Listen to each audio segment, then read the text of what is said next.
نحمده ونصلي على رسوله الكريم أما بعد أعوذ بالله من الشيطان الرجيم بسم الله الرحمن الرحيم يا أيها الذين آمنوا توبوا إلى الله توبة نصوحا সম্মানিত মুসলমান ভাই বোনেরা, আমি আপনাদের সামনে তওবায়ে নাসুহা কাকে বলে এই সম্পর্কে কিছু আলোচনা করতে চাই।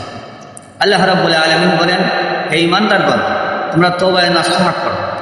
তওবায়ে নাসুহার অর্থ হলো এমন তওবাকে বলা হয় যে তওবা করার মাধ্যমে মানুষ দ্বিতীয়বার আর গুনাহ করতে পারে না। আমাদের সকলকে জানা থাকা দরকার, তওবা করার শর্ত হলো 5টা। 1 নম্বর শর্ত হলো গুনার উপর লজ্জিত হওয়া। 2 নম্বর শর্ত হলো গুনাহগুলো ছেড়ে দেওয়া। 3 নম্বর শর্ত হলো ওয়াদা করা, হে আল্লাহ, জীবনে আর কোনোদিন গুনাহ করব না। 4 নম্বর শর্ত হলো বান্দার হক আদায় করা। 5 নম্বর শর্ত হলো আল্লাহর কাছে কাকুতি মিনতির মাধ্যমে ক্ষমা চাওয়া। আল্লাহ রাব্বুল আলামিন আমাদের সকলকে তওবা করার তৌফিক দান করুন। আমিন সুম্মা আমিন।